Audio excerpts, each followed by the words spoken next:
आज की क्लास में हम पढ़ेंगे टेम्पल आर्किटेक्चर के बारे में। हम पढ़ेंगे नगरा आर्किटेक्चर, द्रविड़ आर्किटेक्चर, इसके बेसिक फीचर क्या क्या हैं, एक टेम्पल का कौन कौन सा मेन कंपोनेंट होता है। इसके बाद नगरा और द्रविड़ के बीच में जो डिफरेंस है वो देखेंगे, इस तरह से कि हमारा यूपीएससी प्रीलिम्स भी कवर हो जाए और यूपीएससी मेंस के क्वेश्चन भी हमसे आराम से लिखा जाए। लास्ट में हम लोग यूपीएससी मेंस का एक सवाल देखेंगे और कुछ एमसीक्यूज डिस्कस करेंगे। तो चलिए शुरू करते हैं। सबसे पहले हम देखते हैं कि जो टेम्पल आर्किटेक्चर है उसका बेसिक फॉर्म क्या क्या है। हिंदू टेम्पल शुरू हुआ रॉक कट केव से, धीरे धीरे एक स्क्वायर टाइप का टेम्पल बनना शुरू हुआ। इसमें अलग अलग फीचर्स ऐड होते गए। बाद में जा कर के चोला टाइम पे मैसिव और ऑर्नामेंटल टेम्पल्स बनने शुरू हुए। टेम्पल आर्किटेक्चर की शुरुआत मानी जाती है गुप्ता पीरियड से। यहीं पर टेम्पल आर्किटेक्चर कैसे बनाया जाए उसके लिए मैनुअल्स लिखे गए। सबसे मेन फीचर होता है एक मंदिर का उसका गर्भगृह। गर्भगृह में मेन जो देवता हैं वो रखे जाते हैं, इसीलिए इसको हम लोग मूल विग्रह भी कहते हैं।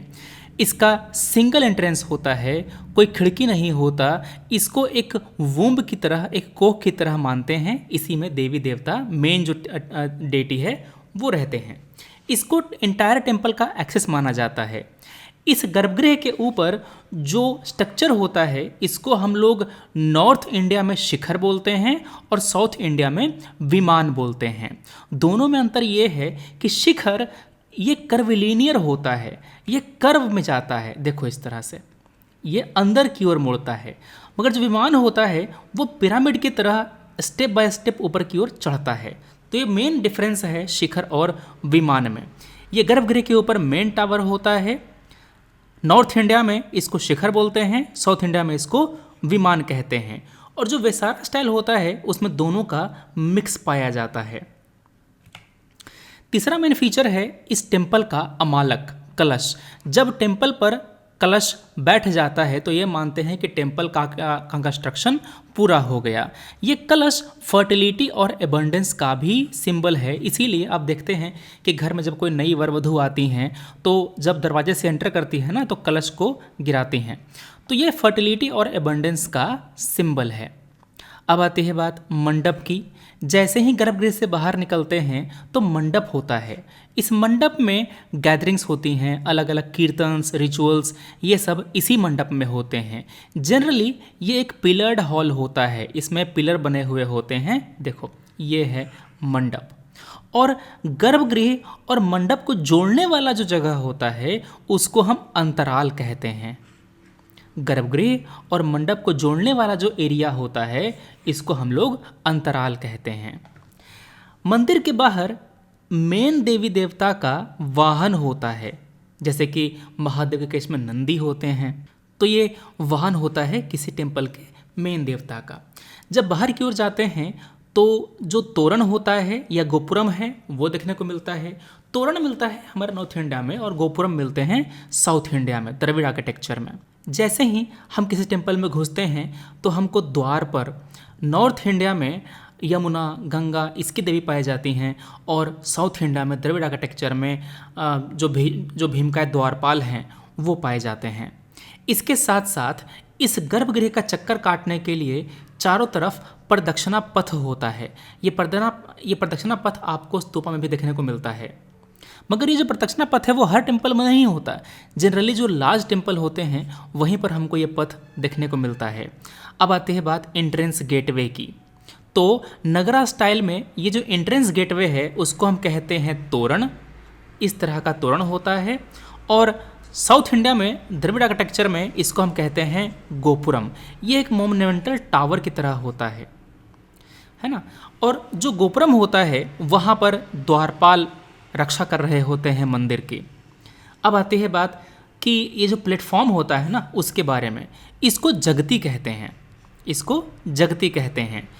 जो नॉर्थ इंडियन टेम्पल होता है वो जनरली एक रेज्ड प्लेटफॉर्म पे बना होता है, जनरली ऊंचे प्लेटफॉर्म पर बनाया जाता है। साउथ इंडिया में ऐसा नहीं पाया जाता। तो ये मेन फीचर्स थे हमारे टेम्पल आर्किटेक्चर के, ये मेन एलिमेंट हैं। गर्भगृह, शिखर, विमान, अमालक, कलश, मंडप, वाहन, अंतराल, प्रदक्षिणा पथ, एंट्रेंस गेटवे और जगती मतलब प्लिंथ। अब पढ़ना है हमें कि नॉर्थ इंडियन टेम्पल आर्किटेक्चर मतलब कि नगरा और साउथ इंडियन आर्किटेक्चर द्रविड़ा दोनों में क्या अंतर होता है। तो सबसे पहला अंतर तो यही है इसके टावर के टाइप में। नॉर्थ इंडिया में जो टावर होता है वो कर्विलीनियर होता है, इसको शिखरा कहते हैं, और साउथ इंडिया में ये टावर पिरामिडल होता है, इसको विमान कहा जाता है। नॉर्थ इंडिया में मल्टीपल टावर हो सकते हैं, गर्भगृह के साथ साथ, गर्भगृह के ऊपर जो टावर है ना, इसके साथ साथ कई सारे और भी टावर हो सकते हैं, मगर साउथ इंडिया में सिंगल मेन टावर होता है गर्भगृह के ऊपर। तो हमने क्या देखा कि शिखर मल्टीपल हो सकता है नॉर्थ इंडिया में, मगर साउथ इंडिया में सिंगल होता है।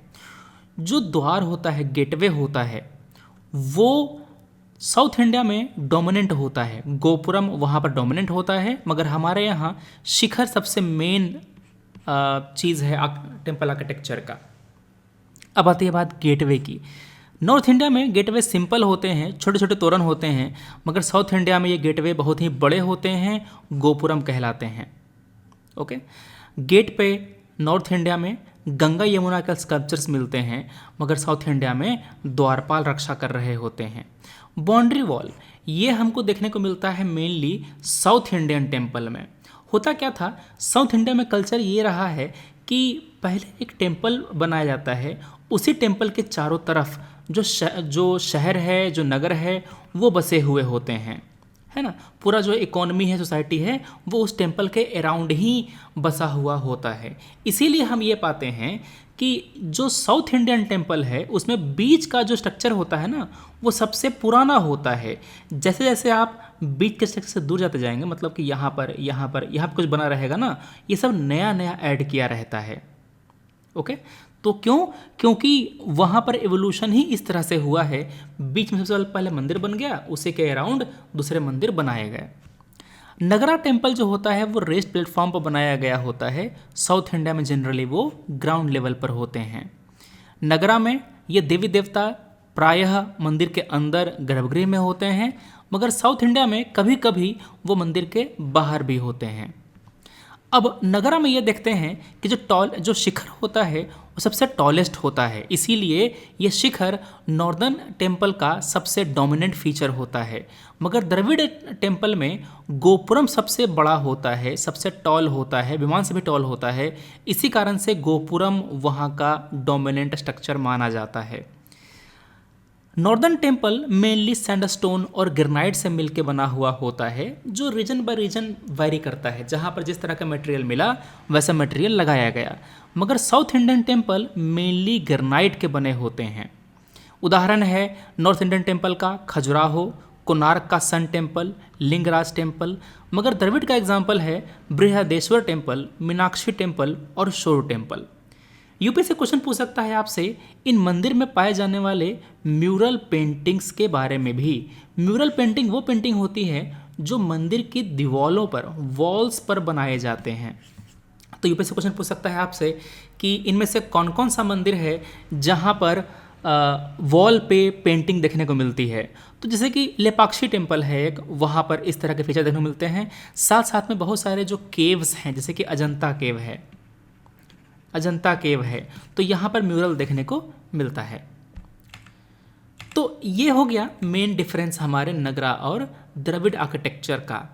अब सवाल पूछ सकता है यूपीएससी आपसे इस तरह से कि आइडेंटिफाई की elements of basic form of Hindu temple, also highlight differences between architecture of north Indian and south Indian temple style. तो करेंगे क्या, आप सबसे पहले इंट्रो में बता देंगे टेम्पल आर्किटेक्चर के बारे में कि ये डेवलप हुआ गुप्ता पीरियड में।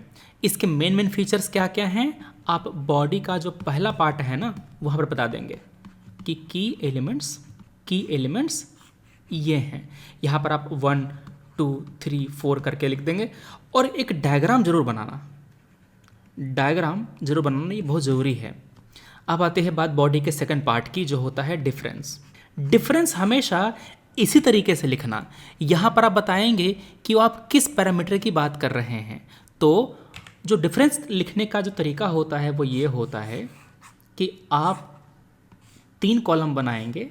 यहाँ पर आप बनाएंगे पैरामीटर, कि आप किस पैरामीटर पर डिफरेंस बता रहे हैं। यहाँ लिखेंगे नगरा स्टाइल और यहाँ लिखेंगे द्रविड़ा स्टाइल। फिर आप पैरामीटर लिख करके जैसे कि शिखर का हाइट या फिर बाउंड्री वॉल, और फिर आप दोनों में डिफरेंस जो है वो बताते चले जाएंगे। लास्ट में आप कंक्लूड कर देंगे एक लाइन लिख करके कि बहुत इंपॉर्टेंट सिग्निफिकेंस रहा है इस टेम्पल आर्किटेक्चर का। ठीक है ना, इस तरह से। चलो एक सवाल करना ज़रा, कह रहा है नगरा टेम्पल आर्किटेक्चर के बारे में कौन सी बात जो है वो सही है। This style of architecture originated during rain of Ashok, क्या बात सही है? नहीं, अशोक जो था वो संबंधित था मौर्य वंश से, मौर्य एम्पायर से, तो और डेवलप हुआ उसके बहुत ही बाद गुप्ता एम्पायर में। तो पहला तो सन्नाटा हो गया, जैसे ही आपने पहला काटा तो ए और डी दोनों चला गया। अब देखो यहाँ पे 3-3 दोनों में है, तो क्या मेरे को 3 चेक करने की ज़रूरत है? नहीं, 3 चेक करने की जरूरत नहीं है मेरे को बस 2 चेक करना है।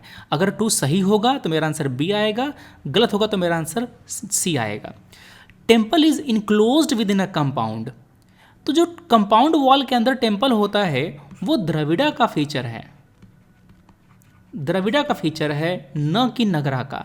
ये जो गोपुरम वगैरह है ये द्रविड़ का फीचर है, न कि नगरा का। तो आपने सेकंड काट दिया, सेकंड काटते ही आपका आंसर यहाँ पे C3 ओनली आ गया। अब ये लक्ष्मण टेम्पल जो खजुराहो है वो एक नगरा टेम्पल का बहुत ही स्टैंडर्ड एग्जाम्पल है, इसीलिए थर्ड करेक्ट है।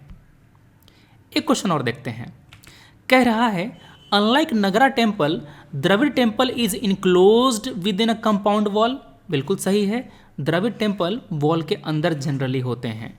Where as entrance to the north Indian temple garbhagriha it would be usual to found images of मिथुना।